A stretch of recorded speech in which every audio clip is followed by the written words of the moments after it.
And we are back for our second episode of 5 Years, 5 Mil.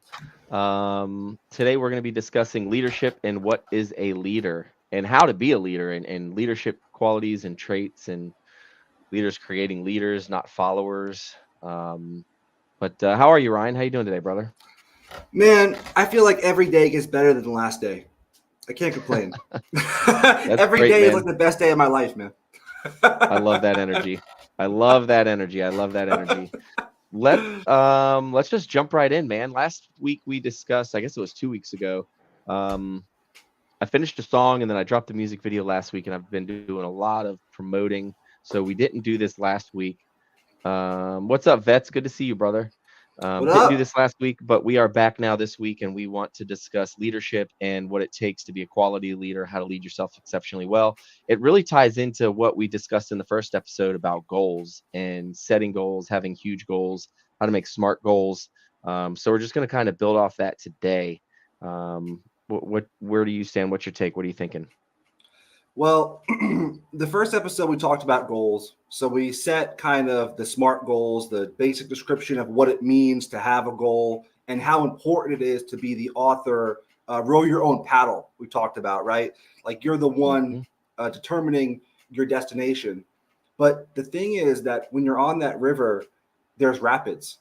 There's things that push you away that kind of get you off base. And if you don't know how to lead yourself exceptionally well, then when those rapids come and those waves hit you, you're just going to fall right off the canoe and go in the water and get, eaten by a shark or a very angry salmon or something. So what you want to do is you want to make sure that you lead yourself exceptionally well. So that's, I think, the main focus of today's kind of presentation or conversation is just what does it mean to be a leader, right? Is it like the common example people think about is like the pyramid, right? So if you're at the top and you have people that work for you or that you kind of manage, then a lot of people will think, oh, well, I'm just going to tell them what to do. So I'll do whatever I want to do. I'll just tell them what to do and I'll expect them to do it. Right. But this isn't the way it works. And this is what we both know, like so deeply ingrained in our DNA that that's not the way leadership works, right? Yeah. Exactly. There's a So, there's a meme on this. Let me see if I can find it. The George mm-mm. Washington George Washington. meme leadership. Yeah. Um, What did he say about it? I don't know if I could find it. It was just a representation of his leadership. There was a commander that came through in the war, and he was riding his horse, and he rides up to his guys, his soldiers Yep. there, and he says, "Dig that hole." And then he rides off, and the guys are like, "Man, this guy, like, who the hell is this guy?" And then you see George Washington roll up, and he jumps off of his horse and he starts digging the hole, and everyone sees it, and they're like, "Yeah, this guy's legit. Let's do that." Like it's Mm-hmm. leadership is not just commanding, but taking the actions. It's funny, like the common theme so far has been taking action. I can't find that meme here, but um, we There's do a have comp. a Mm-hmm. couple we have a couple of qualities that we're going to get into of what leaders should have. I do want to get the music started back up. Do you remember what music I had going last week? Let me try a couple different We ones can here change it. Oh, this because one's it was good. cool. I like it, man. It gives me a little bit of funk in my flavor over here. But that George Washington meme is like the real thing. I think that story goes like you don't know it's George Washington until like the punchline. At the end of it, Correct. then you're like, oh, that was George Washington. Like there's a whole story behind that. We should pull that up and like intro that on the next conversation because that's a We really like definitely compelling will. story. Well, we should do it like a what were those called in the office? The first 5 minutes. What were those called before the morning meeting? Oh, I don't remember. Not the word. I keep thinking icebreaker. Impact. The I have no impact. idea. The impact. Let That's me what it was called, turn wasn't this it? down. Yeah, I think so. I used to have a Yeah. whole list of all these things, but I have no idea what happened to all of them. The They Holy might Grail be in a box disappeared. in storage somewhere. But let's do this. What does it take to get to leadership? Remember when we were in the office and we would have to go out to the field? Like, what are some of the things it took for you to get promoted from a new guy into leadership roles where you're interviewing, where you're training, where you're consistently hitting your goals? I guess that's probably one of them. But what does it Mm-hmm. take to become a leader? Right. Well, I mean, specifically, it was $500 2 weeks in a row, right? That was our actual financial goal, But what it really boils down to is just, I remember one time I was in the field. It was probably my first week, I guess, and like I had been out through training, and I was like maybe the first or second day on my own, right? So I was on my own, and I was just getting no's all day, and I was like, man, is this for me?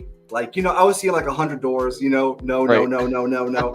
So I'm like sitting at a bench in like DC. I was in Washington, DC, right? So I'm sitting on a park bench. I got a hot dog. I'm having like a conversation with myself. Like, is this what I want to do? Can I do this? Right? Like, is this possible? And then the thing was, I just sat there. I just reflected on myself. Like, is this something I'm able to do? I wasn't really having like a pity party, but I was just like down. Like, I wasn't getting the results I wanted. Crazy thing is, I got up, finished my hot dog with, relish or whatever they had in DC. What do they call it? Dirty dog, something like that. So I went and had that. And then I hit my next door and I closed a deal at like 5 p.m. I was late to the office, but I hit the bell, right? So I was like it gave me the green light, like, oh, I'm doing the right thing. Like, this is the right thing for me. Like, I just broke through that barrier. But most people, what they do is they sit in that bench, they have that, they have some food or whatever, and they go back to the office with their tail between their legs, and they never actually get to that person. They never find that deal that's waiting for them. And this, I think, is an example of like leading yourself well, right? You can either like go the easy route, or you can do you can actually take action towards your goal, right? Towards what you set for yourself. So when it comes to leadership, for me, it's leading yourself well first. So something that comes up right there is persistence, right? Like, you sat down, you questioned it, you evaluated, and you said, you know what? No, I'm going to keep going. And I brought this up last time too. There are so many times in life where you will question yourself and say, hey, is this what I should be doing? Is this what I'm going to be doing? Or people quit not knowing how close they are to success. And if they just took one more swing, they'd get the result that they were looking for. So I think one of the very important things that leadership or someone possesses as a leader is persistence. I think it's huge. Let me see if I can find a meme on that. There's one too where the guy's digging underground, and he quits. And right beyond where he quits, let me see if I can find it. No means next. Absolutely. That's the way it works. I know we all know that meme, right? He stops right before it gets to the end, right before he hits the gold mine. Here it is. Absolutely. Let me see if I can pull this thing up here. Share screen. Really? Come on. It's good. Take your time. Here we go. I'll just pull this up.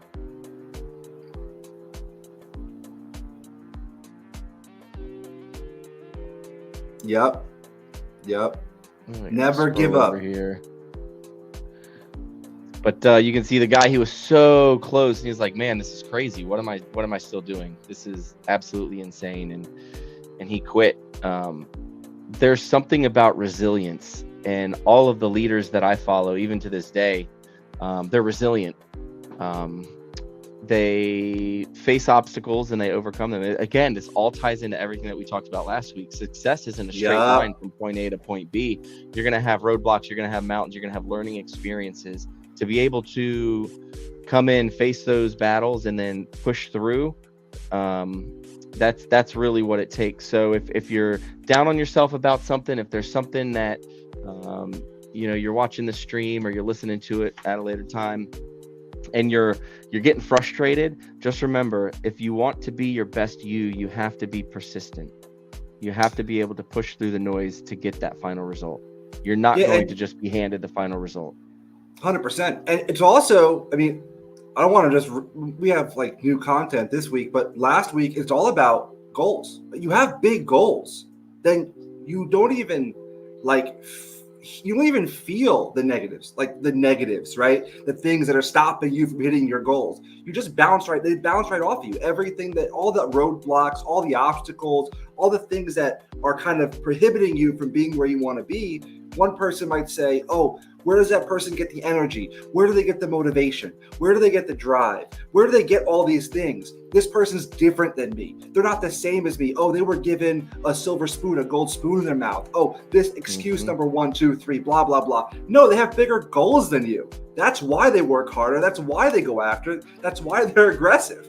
They have bigger goals than you do. So if you're not doing, if today you're not getting the results you want, if you feel like you're not like hitting the things that you getting to where you want to be, guess what? You don't have big enough goals. Reevaluate where you are, set the right GPS destination, and get to work. And this is what a leader does. When things get hard, when things get rough, when they think there's no way out, what do? They roll up their sleeves and they get to work. And this is something that most people don't want to do, right? They're not interested in that. They'd rather sit at home and, watch TV or something. I don't know. I don't even know what's on TV these days. You know what I'm saying? Like, not much. This is a good one. Don't ever give up. Come on, frog. You'll be all right. I love it. Trying to zoom in, but it won't let me. Yeah, that's funny. Don't ever give up. Oh, I didn't even see it. I didn't even catch it until the end. I saw he was grabbing the neck. Yeah, the pelican's trying to eat the frog, and he's like, not today. Yo, pelicans in real life are some shit. You ever seen? They eat crazy stuff. That's a complete off side-based thing. But I've been watching like animal videos lately, like monkeys, like real life crazy stuff. Animals are wild. Exactly. Oh, yeah. That's right. Yep. So Joe Rogan was talking about that recently, too. He's like, I've never seen more alligators pop up on my timeline than in the last 6 months. Like, what is going on with all these animal videos coming out? I've been seeing monkey stuff for some reason. I don't know, like all these like macaque monkeys or some shit in Indonesia. They're crazy, man. Like are those the ones that like chase people around and try to steal babies? They do, yeah. I mean, I don't know. It's just like it's like the one I saw is like a father like stole a baby monkey and like killed it and threw it out of a tree. It's like a whole cycle of life thing. I don't know. I guess like it puts the women back into like producing. They don't know whose child it is. It's all about fertility and stuff. Anyway, that's a way off topic, but the animal. It is way off topic. So let's talk about this. Leadership qualities of great leaders. Possess self-awareness. One of the most important qualities of a good leader is self-awareness. The leader needs to be consistently aware of how they are acting, what they are saying, what the message their nonverbal communication is sending. Although they may not always realize it, team members consistently observe leaders and model their actions and react by how they see their leader act. This is especially important in times of change or extreme stress. Yeah, man. Sure. So that we talk about duck theory, right? You get all these no's, you're getting all this rejection when you're out there. And on the inside, you may be thinking something, but on the outside, you never let anybody see you stress. It's like a duck on the water. It just looks like it's calmly floating right across the water. But underneath the water, man, those feet are like moving a million miles an hour. So you constantly have to put on a good poker face almost. Like you can't let people see it. But again, this ties into what we talked about last week with the goals. You need to be able to have those goals to help you see through this. But yeah, possessing self-awareness and being aware of your facial expressions, what you're saying, how it could look, how it could be interpreted by other people for sure. Yeah, it's like there's something that, okay, so we'll get into baseball a little bit. So when you have a team, okay, let's say you have a team. You had a team, I had a team. We recruited, trained, interviewed hundreds of people. I mean, if we were on this, like if I had a new guy and they went out with you, I knew that they were going to have a good day. I could trust that you're going to show them a good example, right? So like this was like part of having a team. What I'm trying to get at is that we've both had this experience. And this is something that people wouldn't know who haven't done it. So if I have a new guy and I come to the office and my shirt isn't ironed, if my tie isn't proper, if my suit isn't right, if I didn't get a haircut every Sunday, right? If I didn't clean my car every Sunday night, I got vacuumed, I had to wash my car every weekend, right? Because these things are a reflection of you, right? So my team is going to do 80% roughly of what I do. right? So if I'm not on point, they're going to do less than what I do. So if I'm like let's say my shirt isn't ironed, it's a little bit ruffled, I didn't get time that day or whatever. I didn't get, we have to iron our stuff every day, but let's say we didn't. My new guy's going to come in with no tie. He's going to come in with like no suit jacket. Like this is just what happens. People naturally look for the easiest route, always. It's like water. Water is going to find the easiest route possible. So if we have a new person and they're looking at us as the example of what's appropriate, what's not appropriate, what is the standard. So we set the standard for ourselves and we make sure that we have the highest standard for ourselves, and our team is going to rise to that standard. And if they don't, then we can call them out and we can coach them on it and say, hey, this is our standard for our team. This is what we stand for. This is what's important to us. And if you're not able to like match that standard, then maybe this isn't the right place for you, right? So we can have those conversations once we set the standard. These are things that most people don't know. For example, if you have someone who has no experience, what are they going to say? Oh, that's not compassionate. How could you talk to somebody and tell them that they're not good enough? They have to change their way of thinking, right? These are how most people might consider a lay person might think about this topic. But as a leader, we're making change, right? We're changing things in our environment. First of all, we're changing ourselves, and then we're helping change others. And this is what a leader does, is not just, working on themselves, but developing other people and showing them how to be leaders by their example, not by the words they say, but by the actions they make. Exactly. So when you begin to do that, you are leading by example. This brings up the next thing that is important for a leader to have is credibility. If you say one thing and do another, or if you're not willing to do the work that they're going to do, or if you hold yourself to a different set of rules than you hold them, they're probably going to lose respect. They're probably going to lose trust. What are your thoughts on credibility and how that can affect leadership? Integrity is your calling card, bottom line, right? You don't sacrifice integrity for anything. Nothing is more important than that. That is your number one. That's what gets you in the door. That's what gets you in the right circle of people. That's what allows people to connect with you. If you lose your integrity, you have nothing. So this is the most important thing for a leader. If you say something, you got to know that it's going to happen, whether by rain, a meteor, a hurricane. You're going to get it done because you said you're going to get it done, and you're going to follow through. So this is incredibly powerful.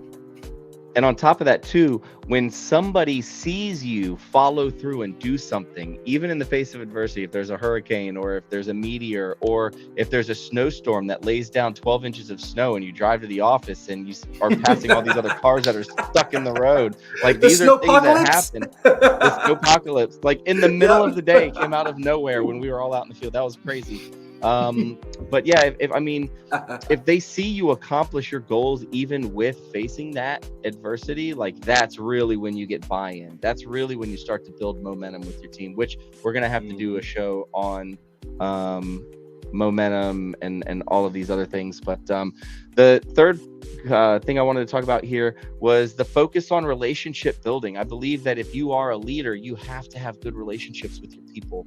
The 3 reasons that someone leaves a job or doesn't stay or choose, to stay at a company is because 1, they're not making money. 2, they're not learning anything. But 3, and probably most importantly, is you're not building proper relationships with them. If you can build a proper relationship with someone first, you can give yourself time to teach them so they will learn and they will make money. I do believe that relationship building is probably one of the most important characteristics and qualities of a leader. Yeah. I mean, we had the 48-hour rule for a reason, right? I mean, you have what a was new the guy, 48-hour rule? Right. So we have a new person, a new hire, someone who's new to our team.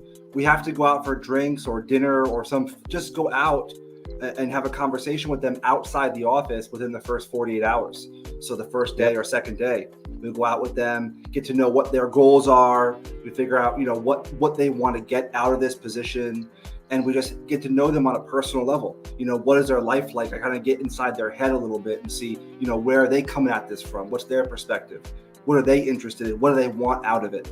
I put myself in their shoes, and that's an opportunity to kind of just really just have a relationship. Just, you know, it's so funny, man. When you're in business, I tend to only do business with people I like at this point, right? Like in the beginning, it's like spaghetti at the wall, right? I'm just like, whoever's willing to work with me, like I'm going to work with them because I don't have any opportunity, right? You know, you're just like, whatever's available, I'll take it, I'll eat it, whatever it is. Yeah. And then as you get to a certain level, you're like, no, I'm not going to spend time with people that I'm not interested to spend time with. Like, if I don't want to develop this relationship, then I'm not going to waste my time there because I have unlimited opportunity.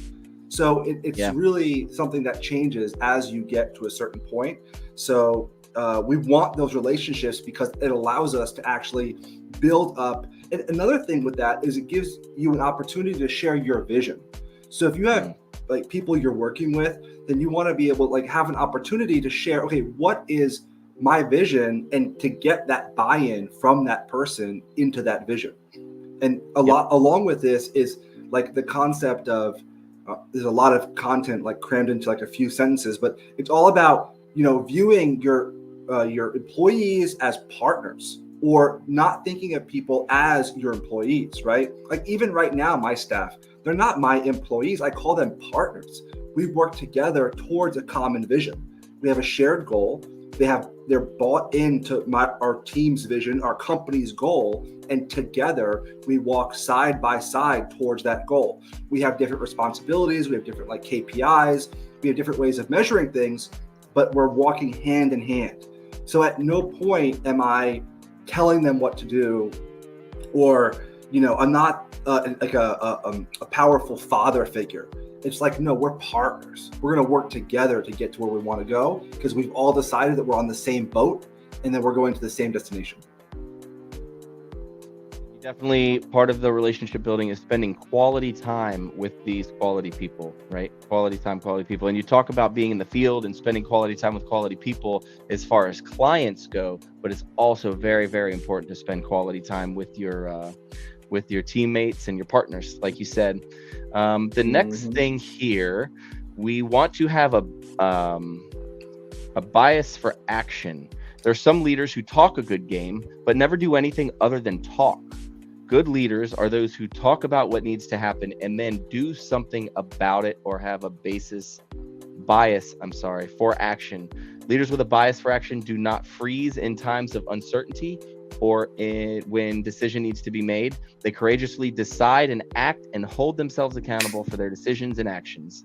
Accountability, big part. We spoke on that a lot last week, and these are going to be common themes throughout this stream that are going to tie into everything. If you're not accountable for your actions and your behaviors, and you're not taking the right actions, being proactive upon your goals and the situation at hand, you're probably not going to be very successful. You're definitely not going to be a very good leader.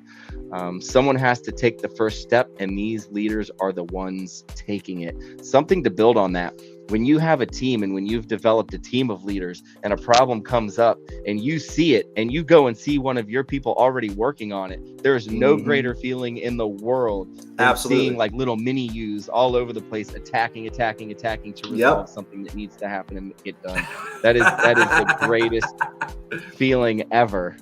And the crazy part is most people, and what this ties into is being solution oriented. Right? Simple and straightforward. It's just having a solution in mind. So when you have a new person, or when there's a thing that comes up, a lot of people will focus on the problem. This is like how we're taught to think when we're a kid, right? Is you always focus on the problem. But when you become a leader, your mind will naturally shift to focusing on the solution and trying to find the solution for issues. How can I solve this problem?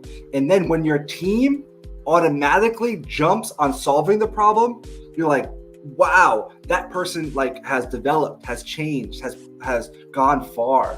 I mean, I can't, even with my own team right now, I mean, I had to like show and coach and show them how to think, right? How to become solution oriented. What'd you say? I'm sending out a tweet. I should have done this before. You're tweeting? Is it still tweeting? Are you Xing? I don't know. I'm gonna call it tweeting until I get my old accounts back that were deleted on Twitter for saying that Redskins weren't racist. And send now. Send All right, I just Muska put that out there. a Maybe we'll tweet. get. Maybe. Oh, I do. Trust me, I have. I'm waiting for my latest song to go viral so I can go on Joe Rogan and then have an in with Elon. That's my plan. Nice. Be like, bro, can I please get my old accounts back? I feel like there are Please. easier ways than to get on Joe Rogan to get your account back. I think there's an easier way to do that. I know. Writing viral music will help though. I have a goal. I have an action plan, right? I have a bias for action. I'm taking the steps necessary. I'm being proactive upon my goals. You might be a leader. I might be. There's a lot that goes into it, man. There's a lot that goes into it. Humility. You have to be able to exhibit humility. Humility is a word that is easily misunderstood. Individuals who have humility tend not to be overly proud of their work and accomplishments and do not believe they are better than others. In other words, humility is not thinking less of ourselves, but thinking of ourselves less and of others more. Humble leaders are not likely to take credit for others' work. They put the needs of the team before their own, and they are strong advocates for what their team members need. I say this all the time with my wife, with my son. I share victories. If there's a victory, it's our victory. Look what we did. Look what we did, right? It's not about me. And if there's a mistake, okay, what can we do to do this? What can we do? So it's always, hey, this is something that we are going to work on together. It's never a, you did this, you screwed up, you made a mistake. It's okay. Well, what can we do? How can we improve on this? And what a victory this has been for us. This is really, really good. And this is just a habit that I've created. I do this when I'm talking with people in all walks of life, whether it's in the crypto community, whether it's in my personal life, whether it's with my friends, or like I said, my personal relationship. You have to be humble. By focusing more on others than themselves, humble leaders gain the trust of their followers. I hate that word. And help them develop and grow beyond what they may have thought possible. If you're a true leader, you are not creating followers. Leaders do not create followers. Leaders create leaders. Leaders are people who can replicate themselves to do the exact same thing that you are doing. That is the sign and quality of a true leader. When you are able to replicate yourself for someone to be able to replicate themselves and so on and so forth, that's when you build a foundation of awesomeness. Yeah, you gotta be humble, man. I mean, you really hit the nail on the head. Because if you have a goal, let's say you have a vision, for example, let's say, for example, you have a destination. So you put the GPS coordinates in, or let's say you're all in a canoe. And if you're on a team, I like the canoe analogy because it's so appropriate. It's like exactly what it is, 100%. So if you're in a canoe, and let's say you're on the front, let's say like you mentioned your family. So let's say like, your wife's on the side and your friends are in the back, and everyone is in agreement. We're going to this place. We're going to like the bank, 1 mile downstream to the left bank, whatever. And then everyone's in agreement. You're all working towards that same goal. Now, one person drops their oar. They made a mistake. It happens in life. The other people step in to help that person to recover the oar or to get back on track. And you all are still working towards that same goal. And it's not like, oh, the person at the front of the canoe, it's all them. No, it was a team effort. We all got there together. So that's what it's all about, really, is making sure that, and then also like, do you want to be the king on top of the mountain? Like, that's so lonely. You know what I'm saying? Like, let's say you get all the way up there and you're like the mega dude. You're the alpha, the big number one alpha, and you're like, there's no one else with you. It's like that dude's It's much more fun to celebrate victories with your team than it is by yourself. Oh my God. That is the truth, man. That's the spice of life. That's the whole point. It really is. All right, so make sure you are attentive to the needs and accomplishments of others. Way to help there. What about empowering the team? A leader who empowers others unleashes their ability to act on behalf of their area of work or expertise and provides them with an opportunity to grow and improve. When a leader empowers a team member, they give them a set of guidelines to work in and then leave them alone to do their work. For example, you may have had the experience of speaking with the customer service department of a store about a purchase you were unsatisfied with. When the customer service agent can give you a refund or discount on a future purchase without first checking with their manager, they have been empowered in their role. Yeah, empowerment's cool. I mean, it's important. I'm reading through this list here, but I don't know. What's your thoughts on it? I mean, I think empowerment is first of all, what do you think? I think empowerment is good, but I think it's something that comes naturally if you train someone properly. If someone is trained properly, the easiest way and the best way to empower people is to make sure that they have the tools in their belt. Yep. Right. Like if someone is trained properly and they know what to do and they know how to handle these situations, they will naturally empower themselves. I don't think that's something that has to come from management or someone in a leadership role or a leadership position. Maybe I'm wrong. And I'm sure there's a little bit, right. There's some gray area in there, but I think empowering is training and giving them the tools necessary to be successful. That's true empowerment. Right. And also it's I think also thinking about it from the flip side is like not micromanaging is empowering. Right? Like if I'm not constantly like putting roadblocks, because a lot of managers will try like put roadblocks in front of their employees constantly, right? Like, oh, you need to report to me on this situation, or things that the person knows how to do, or, and you're making it harder for them to get their job done. And then you think, oh, this person's not doing a good job, but it's not because they're not doing a good job. It's because you're making it more difficult for them by putting all these obstacles in the way. Right. So the more hands off you can be, and then what you can do is you take people through that competency stages. There's like A1, A2. There's like certain, you know what I'm talking about, right? Yep. You start off with like, so you take people through those stages, and then you're able to get them to become like independent. And what is that called? I haven't thought about that in forever, man. They start off as, do you remember what? There's like that's a college thing, isn't it? Something you learn in like leadership training in college. Just what, a competency scale? It's like A1. I guess it's a scale, but it's really like, they watch you do it.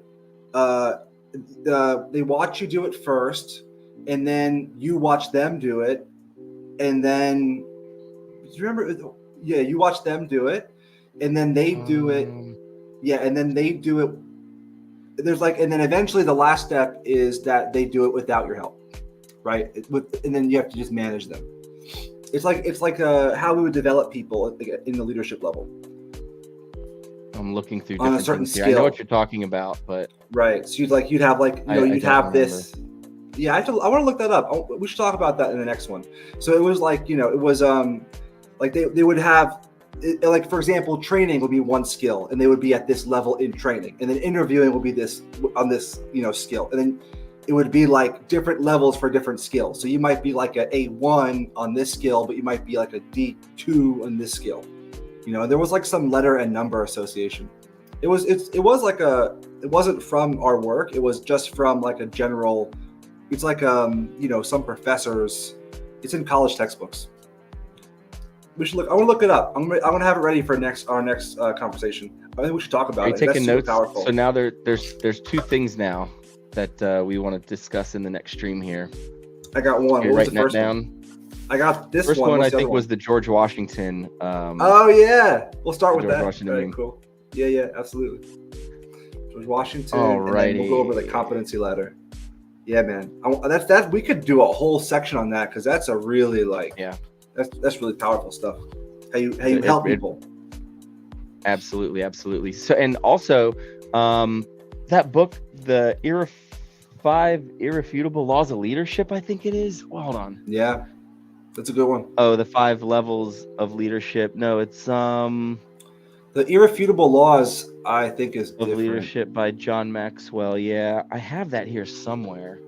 Yeah, at least I thought I did, but there's some stuff in there that they talk about with leadership and building momentum. And I was doing a call with a guy last week, just doing some coaching with him, and talking about momentum. Went out in the field got his result. Next day, went out, got the result again. I messaged him that third morning and I was like, look, man, this is the most important day of your week. You can either build on the momentum that you have, or you can allow all of the momentum that you've built slide back down and be at the bottom of the ladder again. So the choice is up to you. What are you going to do to go over and above and beyond today to get your desired result, to make sure you carry that momentum through? And it's kind of funny because this is really funny. He actually quit that day. What? That guy you're talking about, you were helping out. Why did he quit? Because you were doing so well? He quit. No. Or he was just too much pressure? No, I don't think it aligned with his goals. We were discussing a lot, like goals and where he wanted to be in 1 year, 2 year, 5 years, 10 years. And I think the discussions that I had with him about his goals made him realize that it wasn't something that he wanted to do. Interesting. So it's better to have those. I don't know. I was talking to this guy as a favor for one of my buddies who has a roofing company, and he knows that we did the sales and all this other stuff and door to door. So he was just asking me if I could help coach him with his mentality. So I guess it's better for everyone involved if he's not committed and he's not going to be putting in the effort to just get him out of there. So at the end of the day, it was probably what was best for everybody involved, but it was definitely kind of, it was a very effective conversation that we had. What's even funnier, the fact that he was doing better. Isn't that wild? That's like the power. That's like a testament to the power of conversation.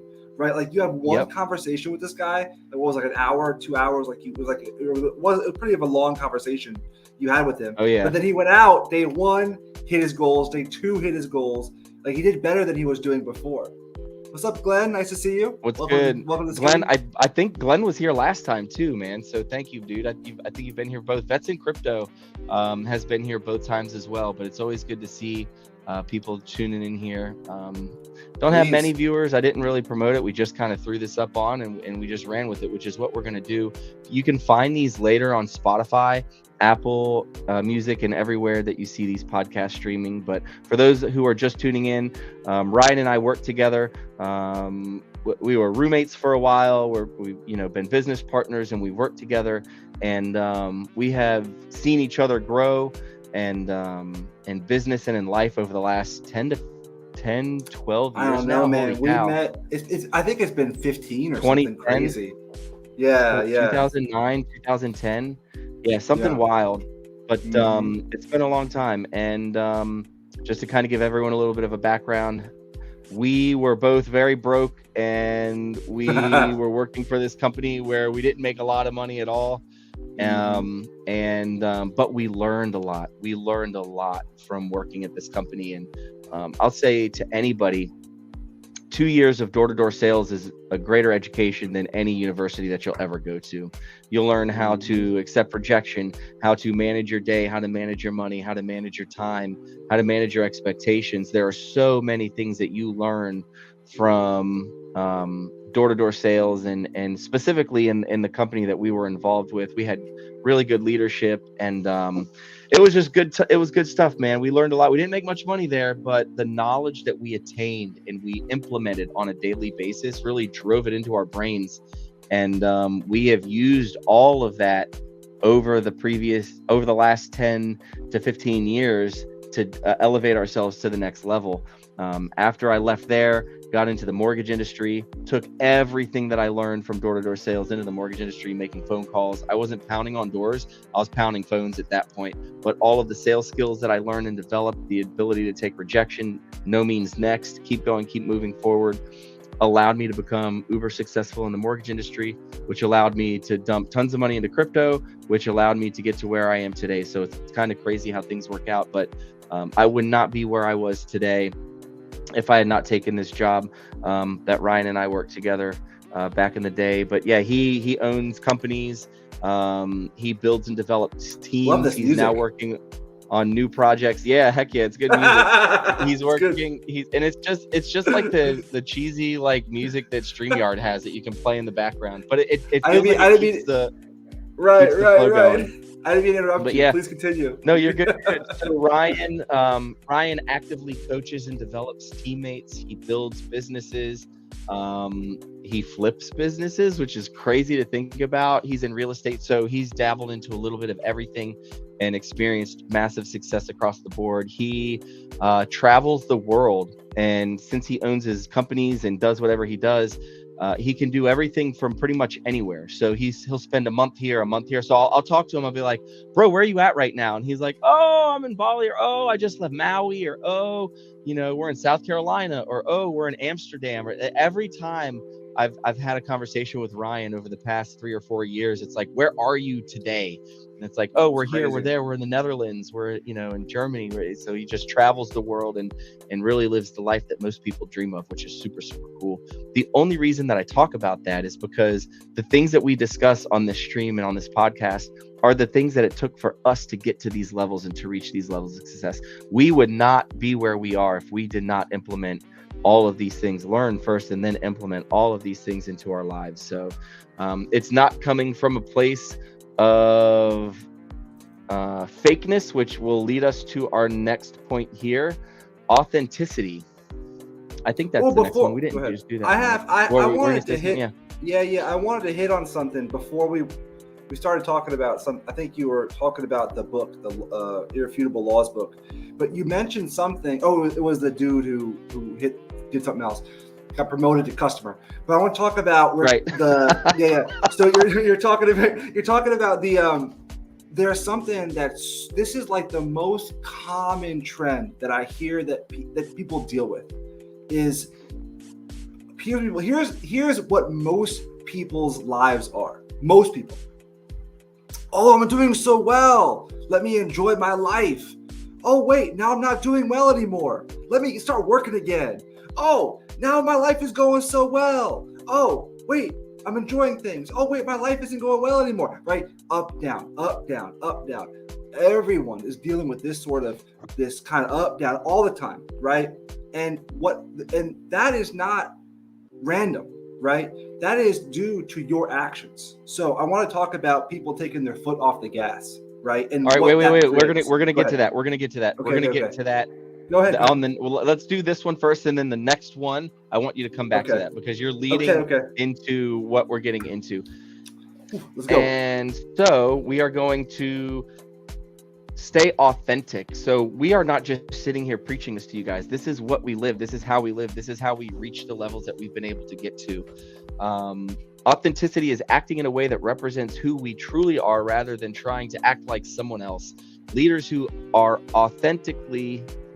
act authentically show their true selves to their team members, and over time, team members come to rely on the leader acting in certain ways. For example, if one of the characteristics of the leader is patience, every time that leader demonstrates patience to team members, they are acting authentically.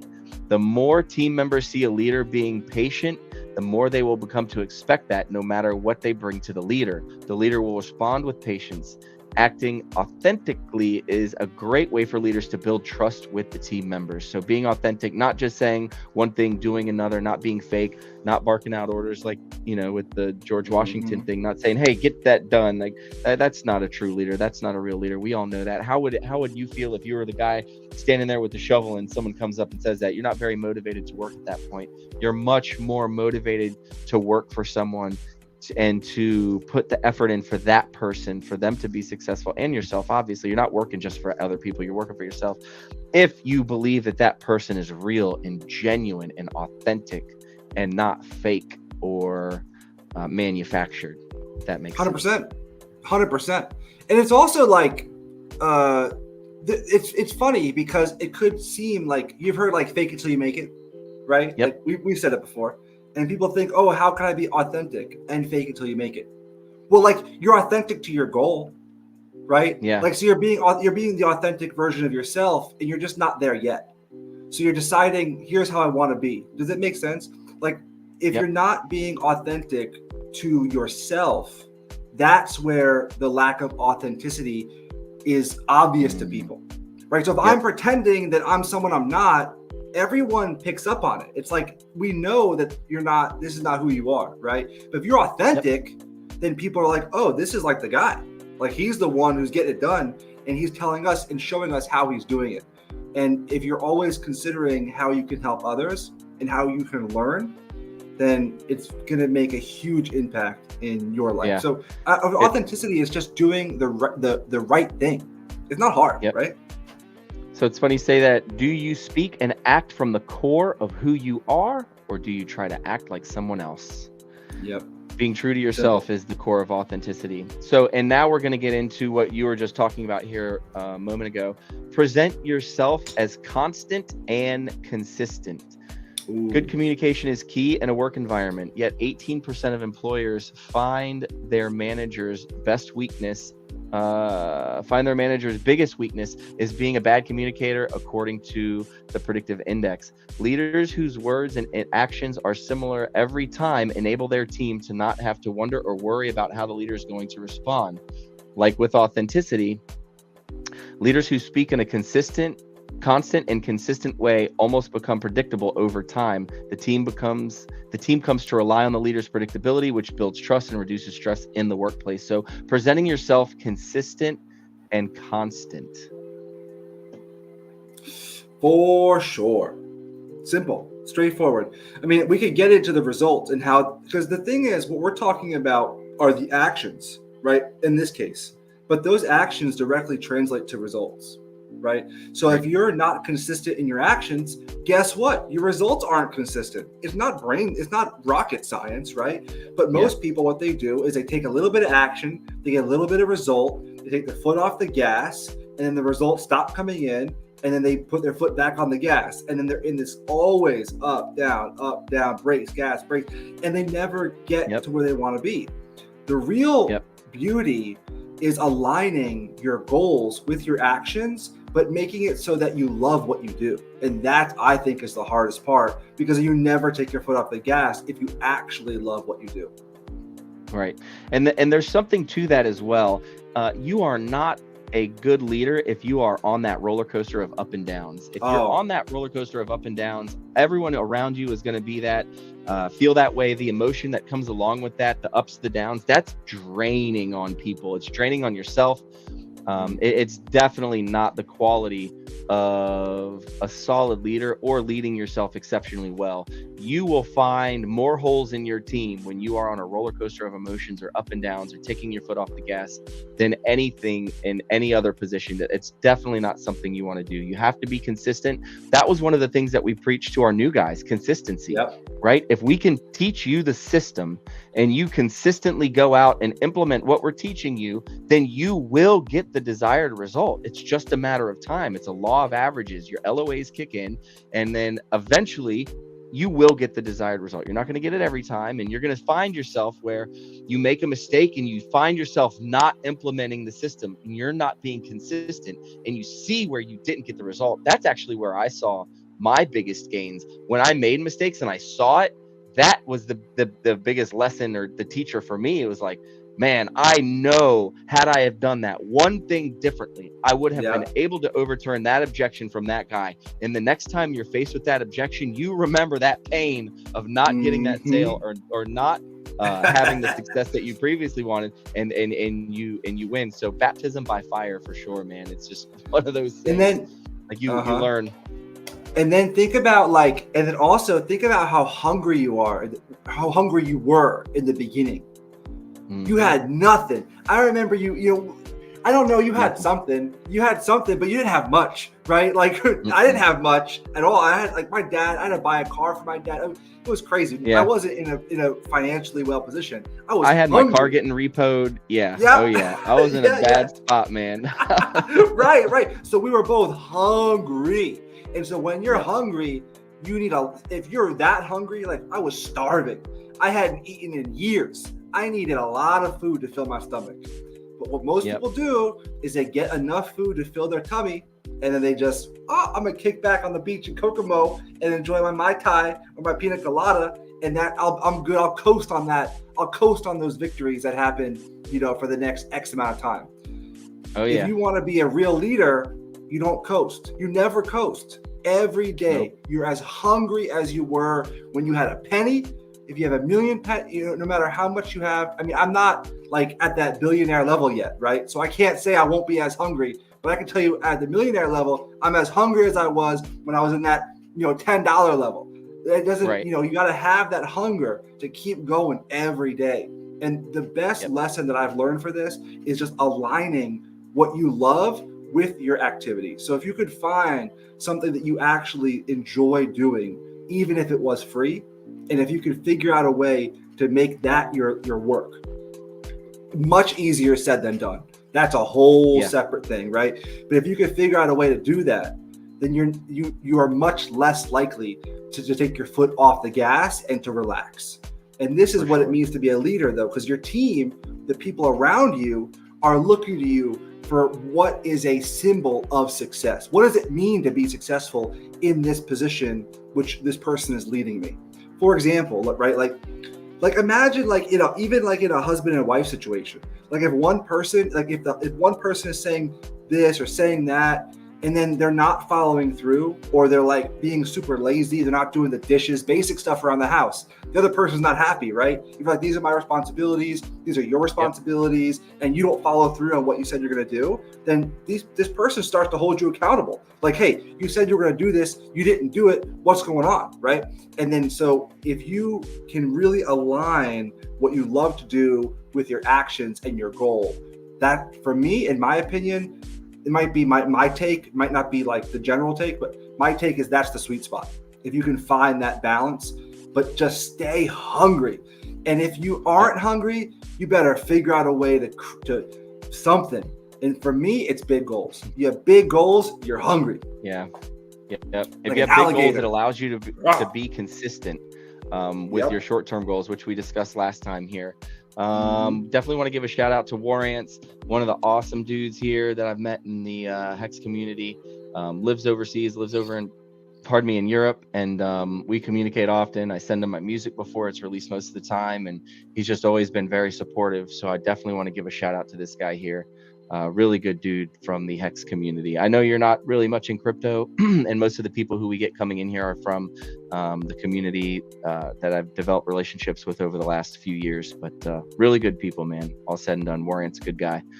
The next step here, almost done. We got two more. Become a role model. Although they may not realize it, leaders are constantly being observed by others. Team members watch and see how the leader responds to messages or events and model their own responses for what they see the leader do. Good leaders are those who are aware that they are being observed by the team and set an example for them to follow. For example, if leaders respond in support of unexpected changes over time, team members will do the same. So on and support. So it's like that was huge, especially in our office for what we did, door-to-door sales. It was hard work, man. It was hard work. And if something came up, if something happened, if there was a change in the program, the solutions bundle or whatever they called it, our solutions bundle. Our leadership was always at the forefront, like, hey, this is a good thing, this is awesome, this is here, this is there. So naturally everyone in the office responded that way, like, okay, cool, this is good, this is great. If there's ever adversity or anything like that, it says a lot for someone to not be phased. Like we kind of touched on this a little bit earlier, right? Not being affected by change in a negative way. And if so, like the duck theory, you're working really hard underneath the water, so your mind can be going a million miles an hour, but on the front, my suit's pressed, I've got my hair cut, I've got my stuff planned for the week, nothing's going to knock me over. I'm just going to keep moving forward and attack like it's no big deal. If you can develop it. So here's a great, amazing example. For anyone who has children, if you at some point in your life, that child is going to fall on the ground unexpectedly, drop ice cream everywhere, pause, look up at you to see what your reaction is going to be before that child makes their decision on what they do. And my wife does this. She's gotten way better at it. I will say that. I'm not going to throw Amber under the bus. But she would run over, oh my gosh, are you okay? I'm okay. Yep. And when she would do that, our son would lose his mind, scream, ah! And I'm like, why would you do that? All you had to do, and now we've both developed the habit of, oh man, that was a crazy fall. You okay, bro? Like excited about it, like not like, oh my gosh, are you okay? They're waiting to see what type of response you're going to give them before they respond. And now when he falls, he just looks at us and was like, that was awesome. Like he literally, when he falls or does something or something goes wrong, or if he like hurts himself, he was like, that was awesome. Because we've developed that mentality within him, and he just turned 4. So I love that he's starting to develop that mentality. But it is very, very important to know that the way that you react to situations is going to have an impact on how others see you and how they also react to that situation. So it's interesting. It's a real life example of how I see that play out almost every single day. Right. I was going to say, even when you were like introducing the topic, I was like, this is real life experience. This isn't like theory, right? Like I can only imagine how much you deal with this sort of thing on a day-to-day basis. But it's human nature, right? Like people always look to other people to see how do we react to this condition, especially in something new, something, we're not aware of or not used to. What's up, Mexican? Nice to meet you. Yeah, Sum's a good dude, man. He's been to my house and we broke bread and we've partied together a few times in Vegas and in DC and other places all throughout the country, man. Sum's a good dude, man. Really good dude. Hell yeah. Sorry, I didn't mean to interrupt you there. I just wanted to throw that. No, that's it. I was just hitting on your point. I think we hit that point hard, and we've said it multiple times throughout. I think we have like one more bullet point that we wanted to cover, but I want to just kind of really hit the point is leadership boils down to one thing: leading by example. We hit at the top of the hour, we're going to hit it again at the bottom of the hour. That's all that matters, is leading by example. So if you want to be the one calling the shots, if you want to be the one in control, if you want to be the one who's the director of your life, then you want to be the example of what you want to be. Lead yourself exceptionally well, and other people will want to follow you. People try to like inspire others and motivate others, and we like all these different concepts. It's like, that's not real. Like, let's say I pump you up. Hey, let me motivate you. I'm going to do some pump you up stuff. Guess what? You're inflated like a balloon. And then as soon as it's done, that energy disperses and then it's gone. Right. But if you see me do some wild stuff and I'm like, that's what really inspires you.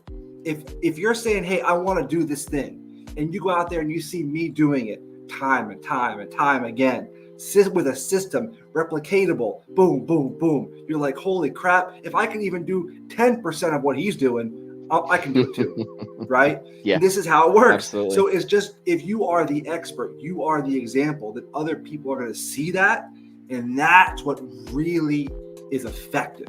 That's what works. All this other stuff, this pump you up, none of that works. It's just not effective. It's like sugar, right? It's like you get a quick boost and then it's out. You want some long, sustainable energy. That's the thing that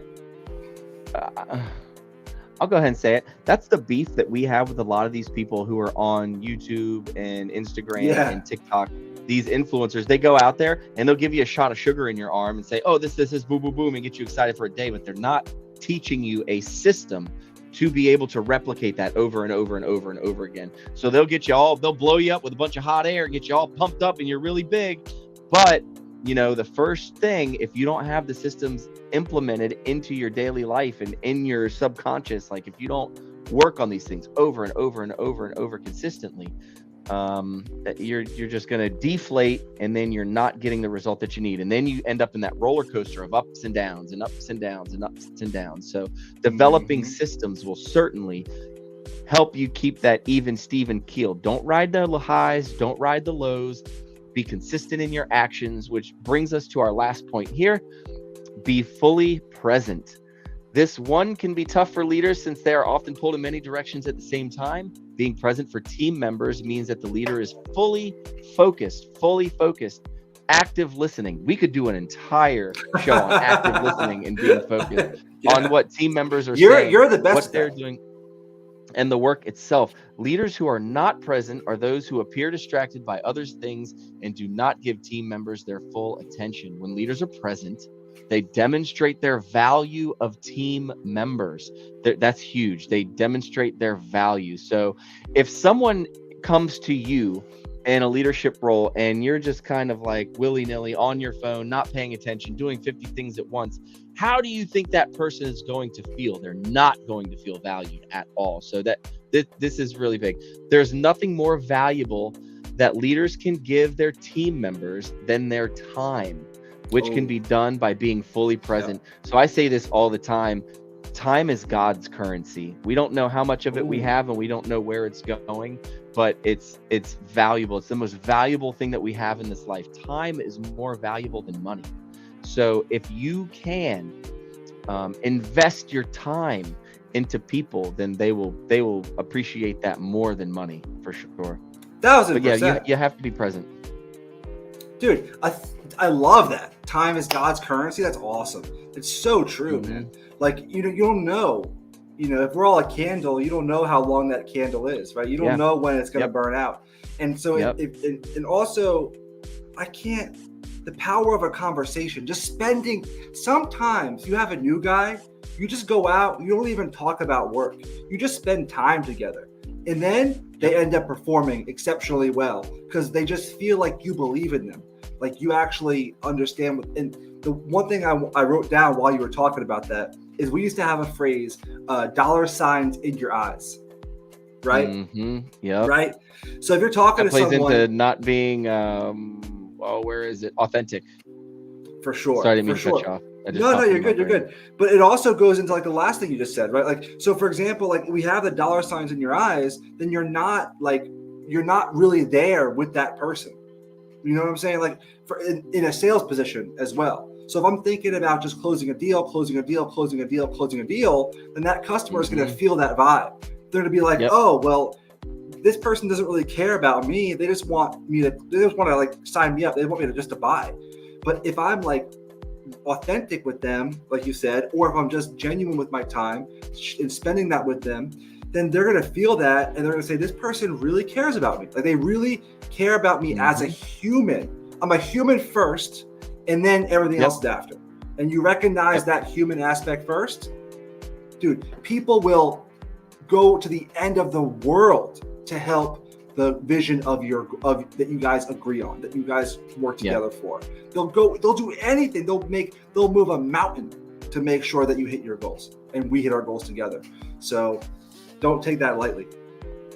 It's a powerful. One of my brothers here, Axis Alive. Appreciate you dropping by, Axis. I know you're a busy guy. I know you got a coin that's like pumping to the moon right now. I saw this chart the other day and I texted him and I was like, if this ain't a bull flag, I don't know what is. And then his chart did like a 4x from where I saw it. I was like, I knew that was coming. But anyway, big shout out to Axis Alive. Going to be spending some time with him this weekend. A bunch of other Hexicans. We're doing some glamping. We got some cabins and we're going to go out and do there's a campground that does like Halloween for all the kids. Dude, there's 19 cabins. Our friends take over this campground this weekend. We get all the cabins. Nice. And then they have like an amphitheater where they do the costume contest for the kids. And then they have group contests and then trick-or-treating, and you can decorate your cabins. It's an entire weekend. So Friday, Saturday, Sunday, Monday, 4 days of awesome fun. There's 19 cabins, so there's more than 19 families coming. I forget how many exactly families, because we have someone staying in our cabin with us. We got these big old cabins, and I think there's something like 70 or 80 kids all together from all of the families that are going. Dude, it's gonna be crazy. It's gonna be nuts, but it's gonna be a ton of fun, man. It's gonna be a lot of fun this weekend. I'm looking forward to that. It's gonna be good times. But there's a bunch of people from the community, from the crypto community that are going. In state or out of state? There. It's in state. It's in state. Yeah. I'll tell you about it when we get in the green room. Super cool. For sure. But sure. So that's a good recap of different qualities and traits and ways to lead yourself exceptionally well. A couple of things here. Those are all great things to do. Again, we always want to talk and discuss about actionable steps and doing things that you can implement and make sure that you're holding yourself accountable to doing every day to see those results. So what's something that someone could do this week, starting today or tomorrow, that they can start to do on a daily basis that would put them into a better role of leadership. And no matter where it is in their life, or no matter what they're doing, or if they're working, or if they're retired, or if they do crypto streams, or if they travel the country to talk about stuff to other people, what is something that people can implement now that they can actually hold themselves accountable to over the next week until our next stream? Is there anything you can think of? I mean, the thing is, it's so variable because everyone has the different outcome they want, right? So it's hard to say like one specific action that they could do. But I think to me, like, maybe this isn't the right answer, but what comes to mind when you say that, right, for me, is like just figuring out, okay, what is the goal that I want to achieve? And then you always have like the basic stuff: read a book, read a page, exercise, go for a walk, go for a run, get outside, get sunlight. Don't drink coffee first thing in the morning, like wait an hour or two, just see the sun. There's all these little hacks you can do to, do a sauna, do a cold plunge. There's all these little hacks you can do to get a little more oomph in your step, right? But what I think is most important is that this is for me, is you figure out what it is for you. What's one small thing that you can dedicate yourself? Maybe read a page, read a chapter, maybe take a 10-minute walk, maybe do 10 push-ups, whatever it is. Doesn't matter what the goal is, just do it. Just say you're going to do it and do it.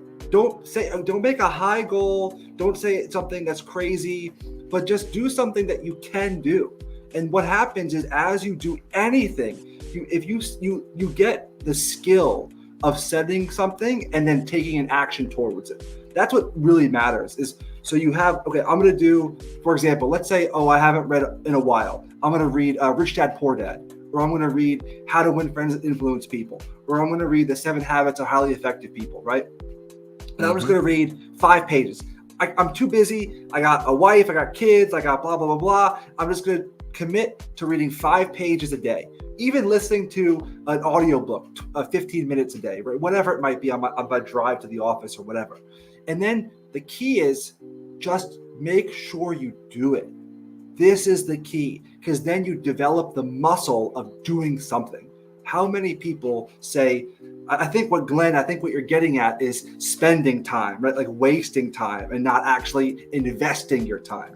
And this is what I'm I think he was into. referencing God's currency. Time is God's currency. So when you spend time, you're actually using the currency in that manner. I thought that was really good when he said that. I was like, damn, I never thought of that, but that's pretty good. Is he spitting bars? He's dropping knowledge. Glenn is dropping dimes over here. I put a link here in the chat for people, and this is the intro for 21 Irrefutable Laws of Leadership. John Maxwell just kind of talks about and goes over what the book is, what it isn't. But this is a great place to start. If you're looking for something to develop personally on what and how you can get around and develop yourself as a leader, I would absolutely recommend, and I don't know, maybe you have Audible, start reading the book this week or listening to it on Audible. You can go on YouTube. He's got each one of the chapters here that you can click on the links. It's awesome. But please feel free to follow this link. And that is an actionable step that you can take to really develop and grow here over this next week. Let me hit that. I want to hit that point a little bit harder for all these lackadaisical mother truckers out here. Right. So I want to say, like, if you like, for example, we have 7 days in a week, right? All right. We have 7 days in a week. So let's say your goal this week is, I want to read, I don't know how long it would take your average person to read a book. Let's just say it takes, like, I don't know, depends how much time you have, but let's say at least a chapter a day. A chapter a day. Okay. So let's say, perfect. So let's say your goal is to read 7 chapters a week. It's 1 chapter a day. Okay. So that's your goal for the week. I'm just going to give you a kind of a base structure that they can follow. So then on Monday, just read 1 chapter. Life's busy. Things get out of your, Everything happens. Sometimes things go crazy. It doesn't matter. Just make sure you read that one chapter. Because what happens is you read that one chapter and you might not actually learn anything. But what you did was you feel so good because you said I'm going to do something and you followed through and you did it. And you developed the muscle of follow through. That's what matters. So, and on Tuesday, maybe you don't want to read. I read yesterday. Nope, read again. Wednesday, read again. Thursday, read again. And do it every day until that Consistency. muscle. That's it. That's the name of the game. That's it. Everything that we are saying constantly ties into what we have previously talked about, and it's just a feedback loop. So we're going to repeat ourselves over and over and over talking about this stuff, but it really is just developing those habits, and they all play into each other until it all completely makes sense. And I know we dump a lot of information on people here, but it's all tied together. You know, if you do one thing naturally, everything else will be elevated. It's amazing how it really works. It's such an awesome thing. And we're not just going to get on stream and yell at you. Oh, do this. Oh, do say that. Oh, overturn this. Sometimes I want to, though. I know, right? Yeah, a lot of times I want to, and I really don't hold myself back. Like for the last 3 years on crypto Twitter, I just said whatever the hell I wanted. I was being authentic to myself, like, you know, but it is what it is. But thank you everybody for tuning in. Oh, have you heard of the 369 method? 369. I don't know. I mean, maybe. Tell me what it is, and I'll tell you if I've heard of it. I may have. Yeah, give us maybe by a different name. Give us some more. 369. It's probably there. I want to hear it. Why don't we bring this guy on? Do we have opportunity to bring someone on to like? Yeah. Do you want to do that? Yeah. We'll spend 5 minutes on that. 10 minutes on that. He's in the Netherlands. I don't know. Perfect. I have an apartment. I used to have a Dutch residency, right? I lived in Amsterdam for 2 years. Oh, the law of attraction. Yeah, we definitely have studied the law of attraction in its depths very deeply. Ryan and I both have. That's a thing too. If there's anybody in the chat who would like to come on stream, we would love to have you on, answer questions, ask questions, go through just to kind of kick it with us. We were talking about this in the green room before we started streaming today. We would like to have people come on and give their experiences and tell us about different systems that you've been able to implement and things that you've been able to do in leadership aspects or also any one a of the question things that we discussed here. You know what I mean? Like if there's like a question, like something like that, like the 369 method. I mean, I don't know exactly what it is, but now I'm kind of like interested, you know? So I don't know. Well, the law of attraction. He said it's the law of attraction. Oh, he said it's in the law of attraction. Oh, okay. Well, Warrants, do you have time to come on, dude? You can just do audio, but it's just cool to hear someone's opinion if they're interested. It's kind of, I don't want to put them on the spot. Nothing. Yeah, I don't see. The method involves writing down your desired manifestation 3 times in the morning, 6 times during the day, and 9 times during the evening. I've never heard of that. Yeah. I do know that when you write something down, you're much more likely to accomplish it. For sure. I mean, it's real. Yeah, that is. If you got that kind of time. We discussed that last week. Yeah, we discussed that last week with our goals and what to do and writing them down and voicing them out and having an accountability buddy. This repetition throughout the day is believed to reinforce your intention and signal the universe to bring you your desire into reality. Yeah. I mean, that's I think good and that's valuable. I am a huge believer in The Secret, and I have friends who are religious and they have their faith, but they don't invest their time into their thoughts, and they don't think the way that they should, or they just don't think that they're allowed to or able to. And then I have friends who live The Secret and have a very good hold of the concept of The Secret, but they don't have that faith that backs it. So I tell people all the time, one of the things that I've really been blessed with is the knowledge of both, and to be able to implement my faith into the power of positive thinking and manifestation and all that stuff. So I think you reach your greatest accomplishments, and you have your greatest accomplishments when you're able to understand both and implement both of them into your life. But yeah, there's definitely something to writing down and the repetition.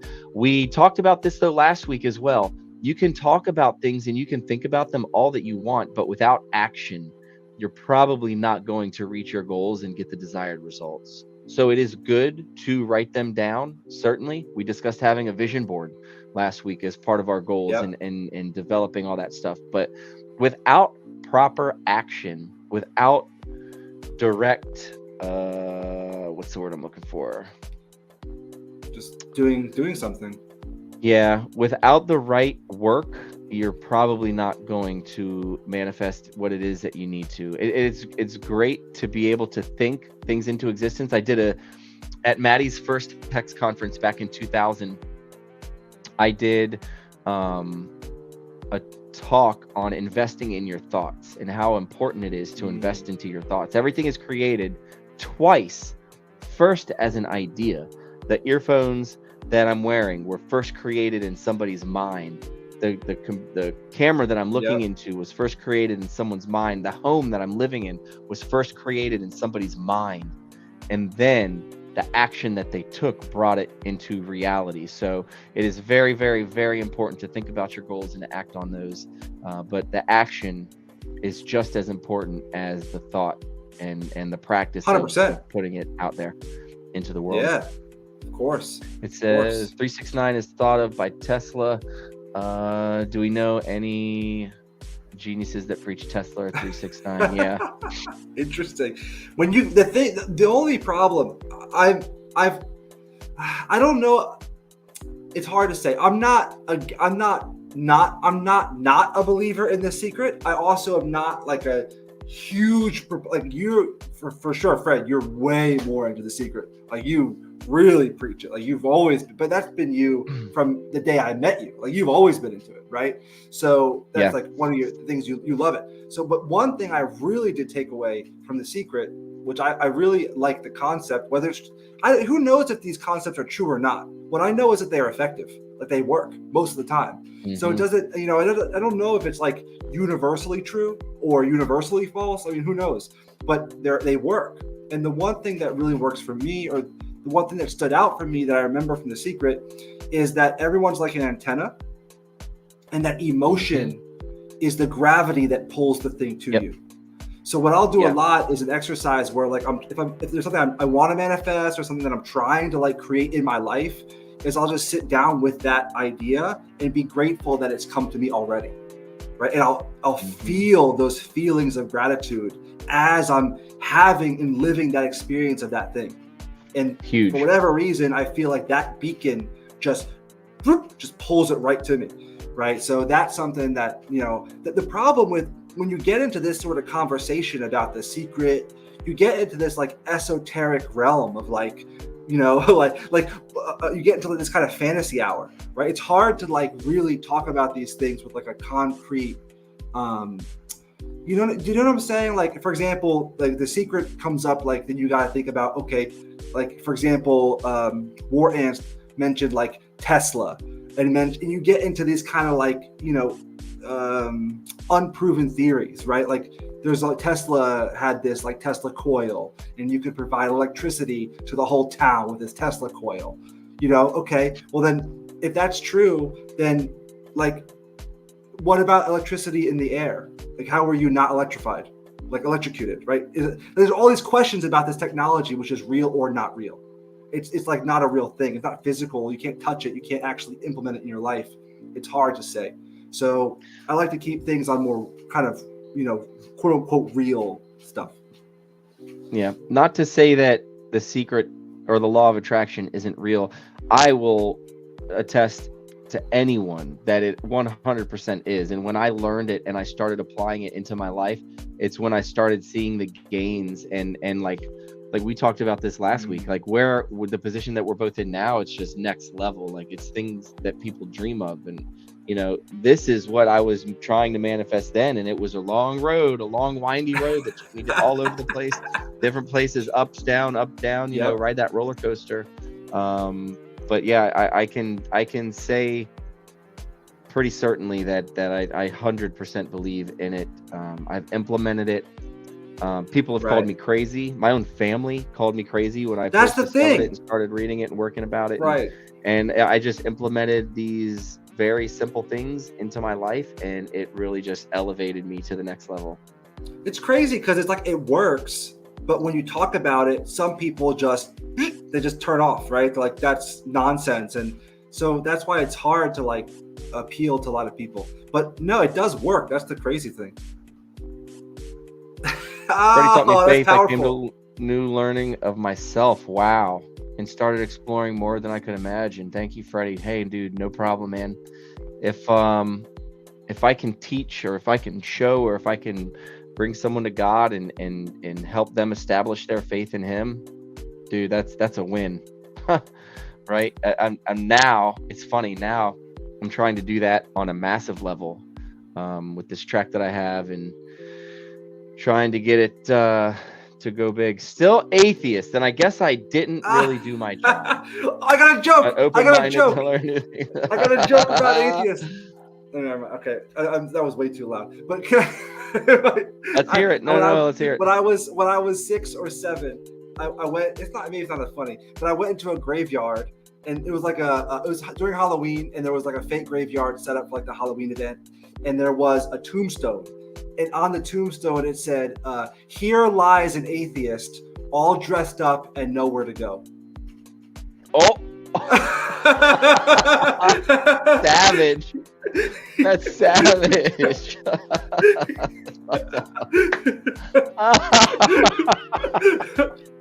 Oh, that's a good joke. That's a good joke. Man, Warren, we're gonna have to have some conversations on Jesus, bro. I'm gonna have to get in your DMs, bro. I'm gonna have to send you some stuff to watch.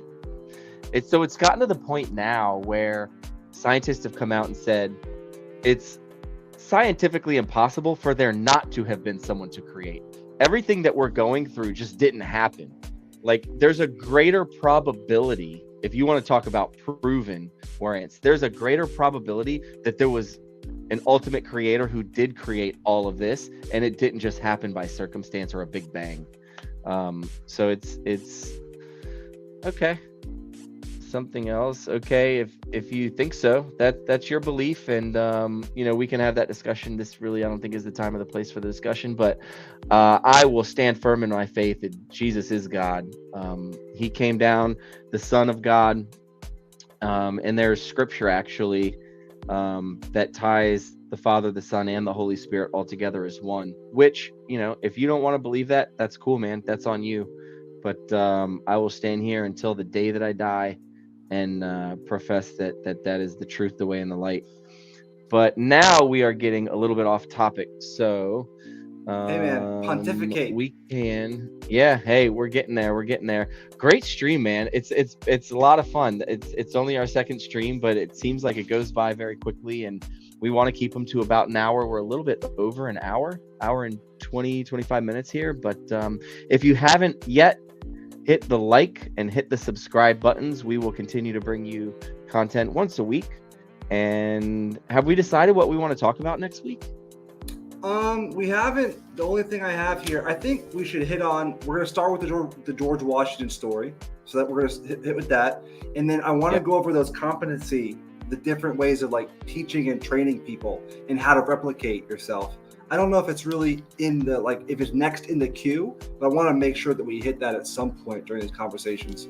But, other than that, we don't necessarily have anything. What I'd like to do is if anyone in the chat has a specific thing in this field that they want us to go over, I'm interested to see where people's heads are at.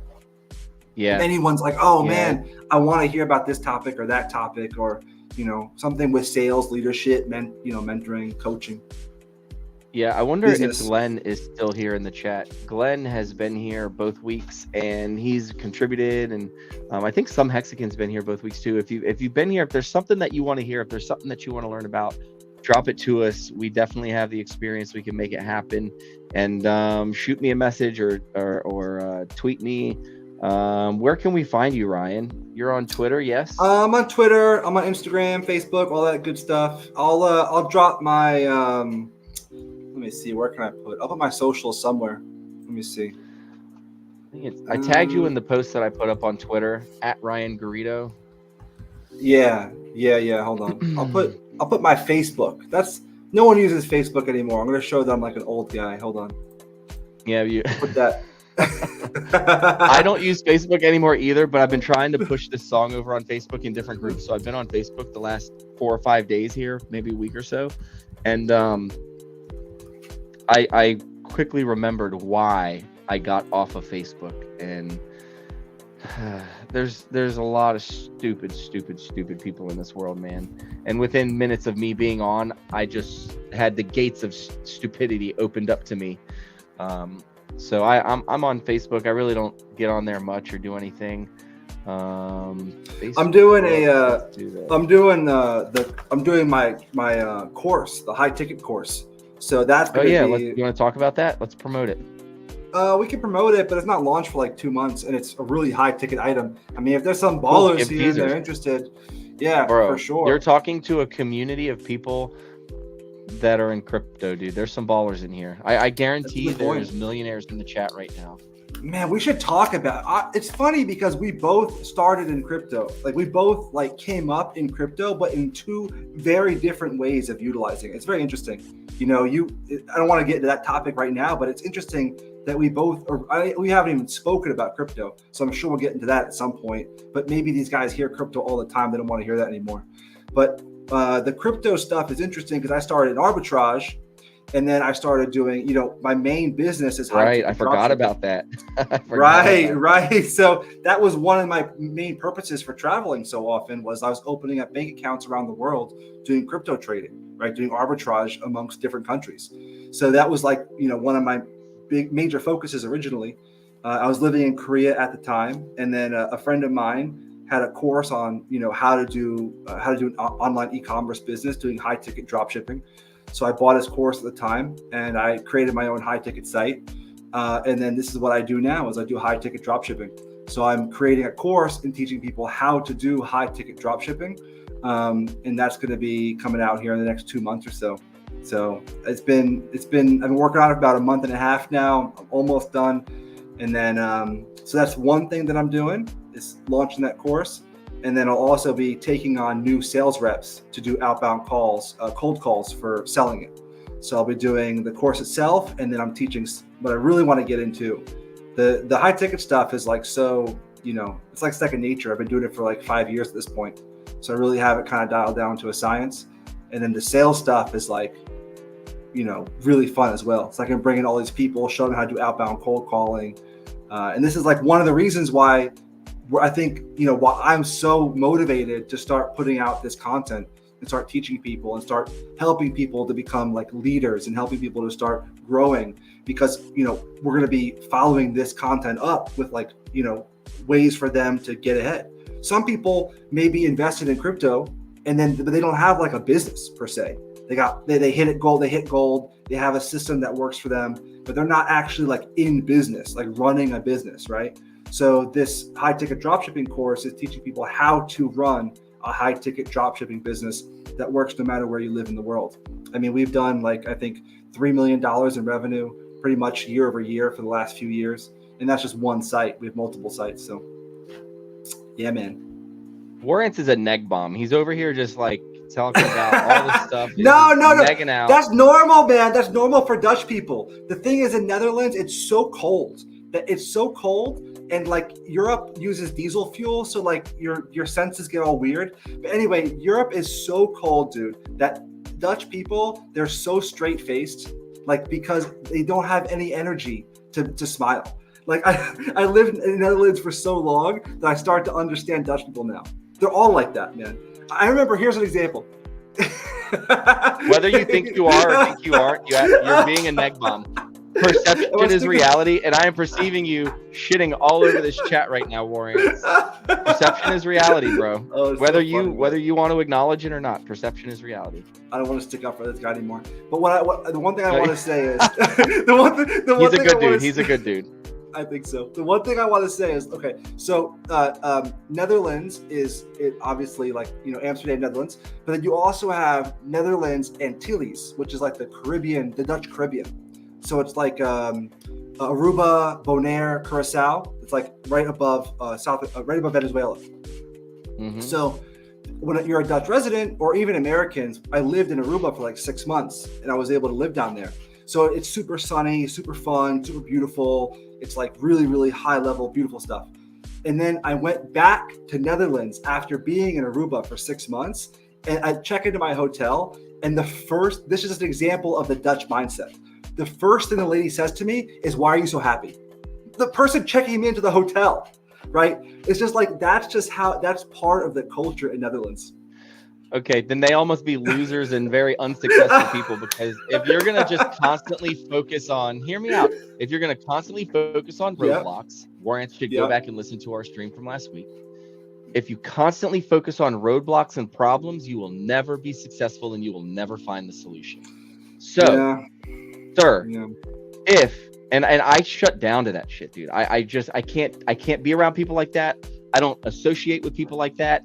I surround myself with positive, happy, successful, God-fearing people, right? If you want to be a loser, surround yourself with losers. If you want to be a neg bomb, surround yourself with neg bombs. If you want to be someone who constantly focuses on the negative and doesn't focus on the positive, then you surround yourself with those types of people.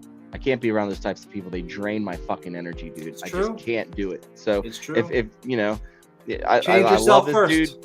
Good guy, yeah, and you can make whatever excuses you want for Dutch people in the Netherlands, but if you're just only going to, I guarantee, I've tried drop shipping and people will lower you by a freaking cent to get the sale. Like, it's everything he says is just negative. Here's something that's not negative. Ryan knows there we go. Ryan, you are drawing the positive out of Warrants right now. But yeah, man, I God, that shit just drains my energy. I can't. It just gets under my skin, makes my skin crawl. But I'm the type of person that's constantly focusing on what is a solution, how we can move forward, what is to be done next. So I can guarantee you that there are Dutch people who have drop ship companies that are very successful. And I can guarantee you they don't have the mentality that it sucks, you can't do it here, they'll just beat you by a penny. That's a mentality of weakness. That is a mentality of weakness, right? And we discussed this last week. We've talked about it a little bit here today. If you want to be successful, if you want to get to the next level, I'm going to use this as an opportunity to teach. I had that same mentality until I learned the secret. So you can sit here and preach however much you want about it's fact, it's true, the secret's this, it's that. All I have to do is sit here and write down what I'm going to do every single day. It's bullshit. I learned the secret. I told myself I was going to implement and actively do everything that the secret taught me. The secret teaches you, do not think negative. Do not look at roadblocks. Understand that they're there, but focus on the good, focus on the positive. And that's what you attract into your life. You cannot sit here and tell me, Warrants, that you are a student of the secret while telling and giving us every reason why something is negative or shouldn't happen or can't happen or won't happen. That is not the secret, bro. I can guarantee you are not getting results in your life right now. I can guarantee it if you are trying to implement the secret, and this is the mentality. And I'm being kind of hard on him because we do have a friendship. We text each other often. We talk to each other. And these are things that I've challenged him on before, right? So you have to only focus. And I told myself, I am only going to focus on what I want to happen instead of focusing on roadblocks and things that would prevent me from getting to the goals that I wanted. I constantly had this negative tape playing in my head over and over and over. And when I learned the secret and I told myself I was going to implement it, I hit the stop button on that tape. I took that cassette out, I threw it away, and I put a new one in. And I only focused on what I wanted. And it took me weeks. Yeah. I only focused on what I wanted. And if I had a single thought that came into my mind of a roadblock or something that I didn't want to happen, I instantly stopped and I moved forward on only what I wanted to happen, only on what I wanted to bring forth. And it's funny, something happened to me. My entire mentality changed.